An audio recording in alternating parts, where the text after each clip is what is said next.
임진왜란이 발발했던 그 암울한 시기, 육지에서는 파죽지세로 밀리며 연전연패를 거듭하던 조선에 과연 희망이란 것이 남아있었을까요?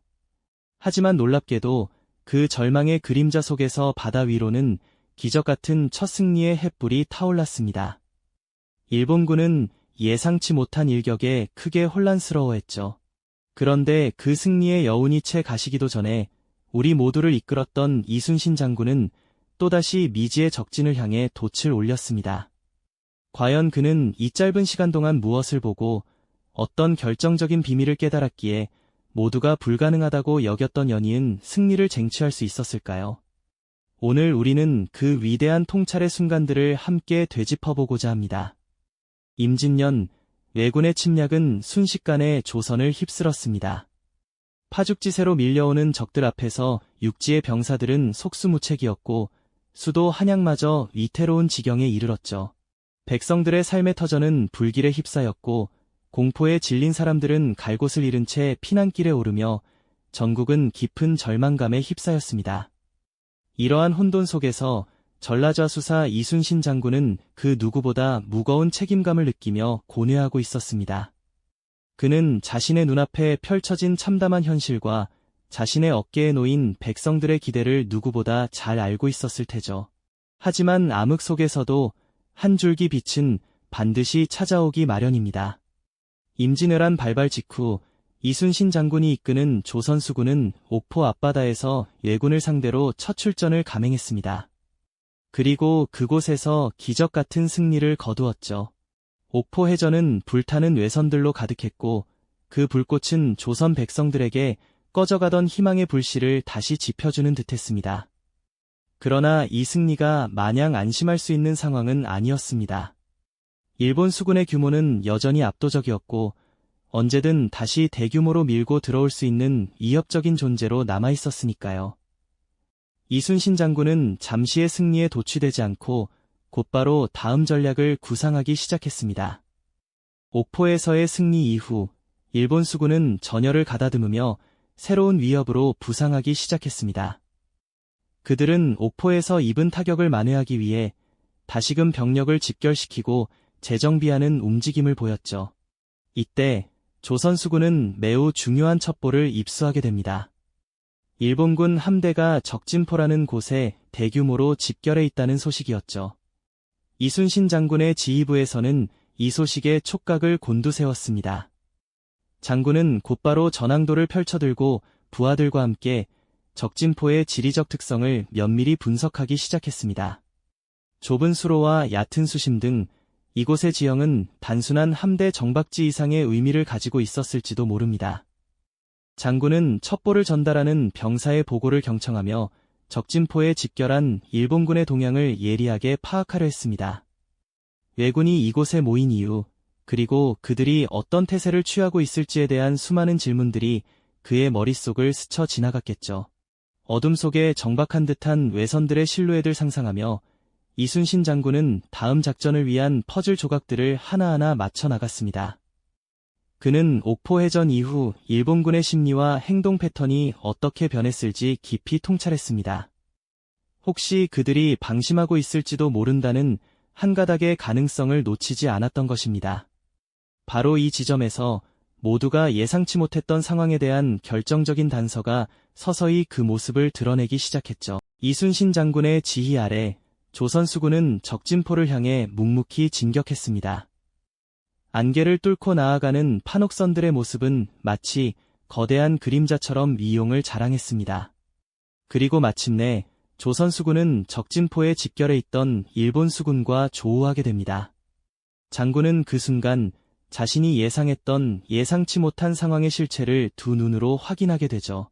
일본군 함선들은 해변에 무방비 상태로 정박되어 있었고 많은 일본군 병사들은 육지에 상륙하여 전투태세가 아닌 휴식에 집중하고 있었던 것입니다. 그들은 조선 수군이 이렇게 빠른 시일 내에 그것도 기습적으로 다시 나타날 것이라고는 전혀 상상조차 하지 못했던 모양입니다. 바로 그때 조선 수군의 일제 포격이 시작되었습니다. 무방비 상태였던 일본 수군은 조선 수군의 기습 공격에 혼란에 빠졌고 판옥선의 강력한 화력은 불타오르는 외선들을 만들어냈습니다. 혼비백산하며 도망치는 일본군 병사들의 모습은 그들의 방심이 얼마나 큰 대가를 치르게 했는지 여실히 보여주었습니다. 적진포해전은 이렇게 시작부터 일본 수군에게는 악몽과도 같았죠. 조선 수군의 압도적인 화력 앞에 외선들은 속수무책으로 불타올랐고 해안가에 상륙해 있던 일본군 병사들은 제대로 된 반격조차 해보지 못한 채 혼비백산하며 도망치기 바빴습니다. 바다는 아수라장으로 변했고 연기와 불길 속에서 일본군은 전의를 상실한 채 뿔뿔이 흩어졌습니다. 이순신 장군의 예상은 정확히 맞아떨어졌고 그의 지휘 아래 조선 수군은 일사불란하게 움직이며 완벽한 승리를 거두었습니다. 하지만 이 승리가 단순히 운이 좋아서 가능했던 것일까요? 절대 그렇지 않습니다. 적진포에서의 승리는 이순신 장군이 가진 비범한 통찰력과 치밀한 전략이 만들어낸 결과였죠. 그는 옥포해전 이후 일본 수군의 심리를 꿰뚫어 보았습니다. 일본군은 자신들이 압도적인 전력을 가졌다고 자만하며 조선 수군이 이렇게 빨리 다시 나타나리라고는 꿈에도 생각지 못했을 겁니다. 게다가 적진포의 지리적 특성을 고려했을 때 그곳은 함대를 정박하고 병사들이 잠시 휴식을 취하기에는 더할 나위 없이 편안한 장소였지만 동시에 기습 공격을 당하면 도간에 든 쥐가 될 수밖에 없는 위험한 지형이기도 했습니다. 이순신 장군은 이러한 적의 심리와 지형적 약점을 정확히 간파했습니다. 그는 일본군이 방심하고 있을 순간 가장 취약한 지점을 찔러 들어가는 과감한 기습 작전을 설계했던 것이죠. 그저 무작정 돌격한 것이 아니라 적의 행동 패턴을 예측하고 그들이 가장 안일하게 생각할 때를 노린 것입니다. 마치 사냥꾼이 먹잇감의 습성을 완벽히 파악하고 기다렸다가 결정적인 순간에 덫을 놓는 것과 같았습니다. 이러한 치밀한 정보 분석과 상대방의 허점을 꿰뚫어보는 예리한 시선이 바로 이순신 장군 승리의 첫 번째 비밀이라고 할 수 있겠습니다. 그리고 또 하나의 중요한 승리의 비밀은 바로 조선 수군의 훈련된 기량과 조직적인 전투 방식에 있었습니다. 판옥선이라는 강력한 함선과 더불어 조선 수군은 각자의 위치에서 맡은 바 임무를 완벽하게 수행했습니다. 포수들은 정확한 조준으로 예선에 불을 질렀고 노젓는 병사들은 빠른 속도로 함선을 움직이며 적의 혼란을 가중시켰습니다. 이러한 훈련된 병사들의 유기적인 움직임이 없었다면 아무리 훌륭한 전략이라도 성공하기 어려웠을 겁니다. 이순신 장군의 리더십은 단순히 명령을 내리는 것을 넘어 병사들을 강하게 훈련시키고 그들의 사기를 북돋아 하나의 거대한 전투기계처럼 움직이게 만든 데 있었죠. 적진포해전은 임진왜란 발발 직후 육지에서 연전연패하며 절망에 빠져있던 조선 백성들에게 한 줄기 빛과 같은 승리였습니다. 이 작은 승리가 가져온 희망은 단순한 기쁨을 넘어 우리도 할 수 있다는 자신감을 불어넣어 주었을 겁니다. 패배의 그림자에 갇혀있던 조선에 바다에서 울려 퍼진 승리의 함성은 다시 일어설 용기를 주었던 것이죠. 이순신 장군은 이 해전을 통해 단순한 전투 승리 이상의 것을 선물했습니다.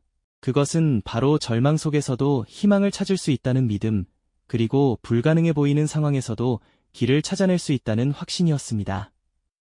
우리는 이순신 장군이 적진포 해전에서 보여준 통찰력과 결단력을 통해 오늘날 우리가 마주하는 수많은 난관 속에서도 중요한 교훈을 얻을 수 있습니다. 복잡하고 불확실한 상황 속에서도 작은 단서들을 놓치지 않고 분석하여 기회를 포착하는 능력과 이를 현실로 만드는 과감한 결단과 실행력이 얼마나 큰 변화를 가져올 수 있는지 이 해전은 우리에게 명확히 보여주고 있습니다.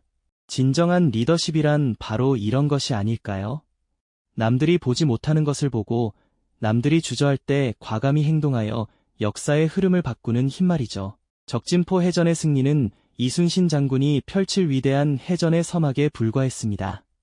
다음 이야기에서는 그가 어떻게 이 승리를 발판 삼아 조선 수군의 전력을 더욱 강화하고 일본 수군을 궁지에 몰아넣는 다음 작전을 치밀하게 준비했는지 깊이 있게 다뤄보겠습니다. 네, 맞습니다.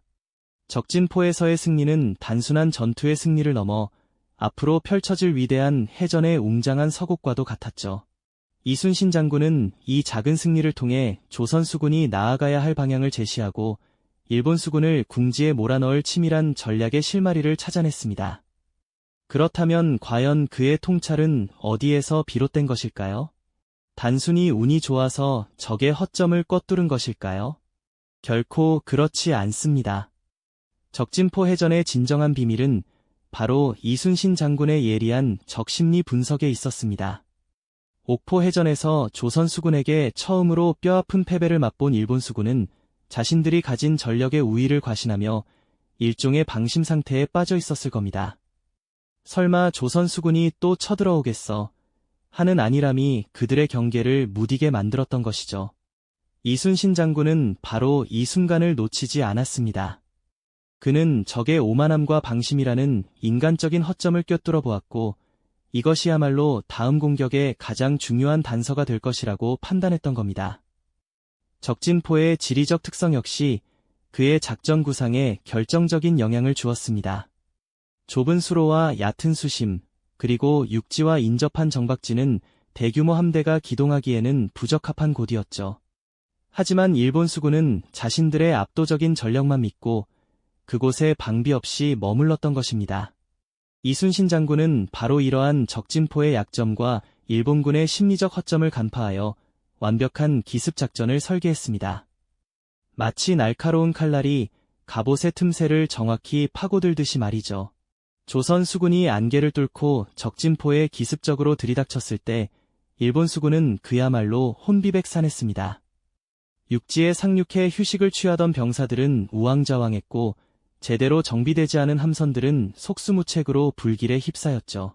판옥선의 강력한 화력과 조선 수군의 조직적인 전투 방식은 무방비 상태의 일본 수군을 괴멸시키는데 결정적인 역할을 했습니다. 불타는 외선들이 바다를 온통 붉게 물들이고 혼란에 빠져 도망치는 일본군의 모습은 조선 수군의 압도적인 승리를 여실히 보여주었죠. 이 순간 단순한 전투의 승리를 넘어 이순신 장군의 예리한 통찰력이 만들어낸 기적에 우리는 깊은 경외감을 느끼게 됩니다. 그의 천재적인 지략과 리더십이 절망의 시대에 어떻게 작은 단서들로 적의 가장 큰 약점을 포착하고 과감한 결단으로 역사의 흐름을 바꾸는 결정적 승리를 만들어냈는지 깨닫는 순간이죠. 적진포 해전은 단순히 운이 좋아서 얻은 승리가 아니었습니다. 그것은 치밀한 정보 분석과 적의 심리를 읽어내는 탁월한 능력, 그리고 이를 현실로 구현해낸 과감한 결단력의 합작품이었던 겁니다. 더불어 조선 수군 병사들의 훈련된 기량과 투철한 사명감 또한 이 승리의 중요한 축이었습니다. 리더의 통찰이 아무리 뛰어나도 이를 실행할 조직이 준비되지 않았다면 그 어떤 전략도 성공할 수 없었을 테니까요. 이순신 장군과 조선 수군은 완벽한 시너지를 이루며 불가능해 보이는 상황을 뒤집어 놓았던 것이죠. 오늘날 우리가 마주하는 수많은 난관 속에서도 이순신 장군의 지혜는 여전히 유효한 길잡이가 될 것입니다. 절망적인 상황 속에서도 작은 단서들을 놓치지 않고 분석하여 기회를 찾아내는 통찰력, 그리고 이를 현실로 만드는 과감한 결단과 실행력이 얼마나 큰 변화를 가져올 수 있는지 적진포 해전은 우리에게 명확히 보여주고 있습니다.